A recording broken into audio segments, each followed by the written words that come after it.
Good morning विद्यार्थियों। संस्कृत में अब तक आपने चतुर्थ पाठ तक का कार्य कर लिया है। अब आपका स्टार्ट होता है पंचम पाठ जिसका नाम है पंडिता रमाबाई। इसके शब्दार्थ हमने आपको करवा दिए हैं और अब इसकी हिंदी आप यदि आपके पास पुस्तक है तो पुस्तक रखकर हिंदी देखिए। इसकी हिंदी अनुवाद, हिंदी भावार्थ पंडिता रमाबाई का।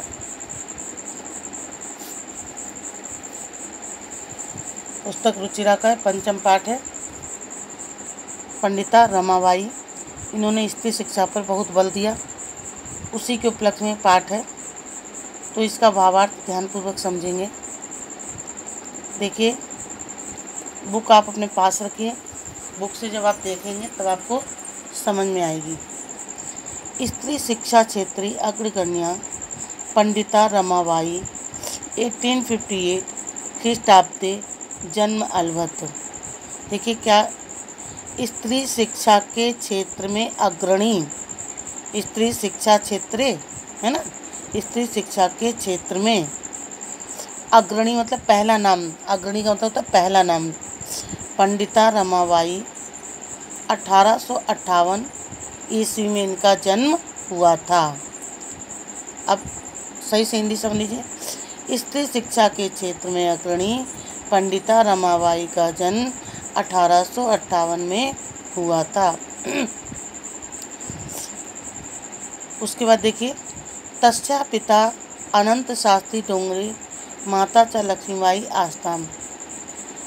इनके पिता, तस्या माने उनके, किसके, रमाबाई के पिता अनंत शास्त्री डोंगरे और माता, च माने होता है और माता लक्ष्मीबाई थी। फिर आगे देखिए, तस्मिन् काले स्त्री शिक्षाया स्थिति चिंतनीय आसीत्। उस समय स्त्री शिक्षा की दशा अत्यंत शोचनीय थी, चिंतनीय थी। उस बहुत पुराने समय की बात है ना, पहले स्त्रियों को पढ़ाना बड़ा पाप समझा जाता था। उस समय की बात कर रहे हैं, है ना। मतलब स्त्रियों को पढ़ाना पाप के, लोग कहते थे स्त्रियां क्या करेंगी पढ़ के, उन्हें आगे चल के चौका चूल्हा ही करना है। इसलिए वो स्त्री शिक्षा को ज़्यादा महत्व नहीं देते थे। जैसे आज के युग में जो महिलाएं, जो लड़कियां हैं, वो कदम से पुरुषों के साथ कंधे से कंधा मिलाकर चल रही हैं। लेकिन प्राचीन समय में ये नहीं होता था। प्राचीन समय में लोग लड़कियों को पढ़ाना है, बिल्कुल पढ़ाना नहीं चाहते थे। ये बस ऐसे 4th-5वां क्लास पढ़ा लेते थे, तो उसके बाद कहते थे अब इसको क्या पढ़नी है, बस चिट्ठी विट्ठी पढ़ना आ गई, लेटर वगैरह पढ़ना आ गया, बस इतनी काफ़ी है। तो उस समय की बात बता रहे हैं, ठीक है। फिर आगे देखिए,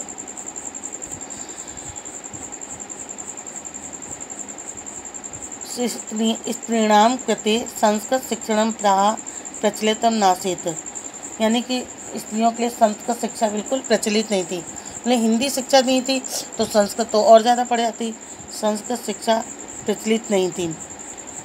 किंतु डोंगरे रूढ़िवता धारणम प्रत्यक्ष स्वपत्नी संस्कृता अध्यापत नहीं थी। फिर भी डोंगरे, जो उनके पिता थे, किसके, रमाबाई के, कि रूढ़िवत यानी पुरानी परंपराओं को, जो पुरानी परंपराएं हम नहीं पढ़ाएंगे, लड़कियों को नहीं पढ़ाना है ना, उन्होंने क्या किया, पुरानी परंपराओं को त्याग दिया और स्वपत्नी यानी अपनी पत्नी को, जो रमाबाई की माता थी, उनको, अपनी पत्नी को संस्कृत अध्यापित, संस्कृत का अध्ययन कराया।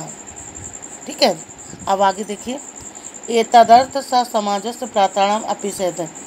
उन्होंने कराया क्योंकि स्त्री शिक्षा थी नहीं, और उन्होंने कराया, समाज की रूढ़िवादी परंपराओं को त्याग कर।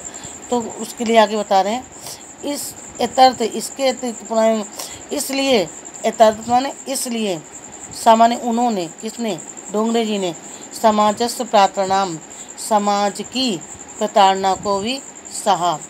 समाज ताने देने लगते, प्रताड़ना मतलब ताने देने लगते। वाह देखो ये आए बड़े, है ना, परिवार में, समाज में तो थोड़ा विपरीत चलो ना तो परिवार वाले इस ताने देते हैं, परिवार से जो रिलेटेड लोग होते हैं, है ना, परिवार एक व्यक्ति से तो नहीं बनता है, परिवार में पिता के भाई होते हैं, पिता के छोटे भाई होते हैं, पिता के पिता होते हैं, है ना।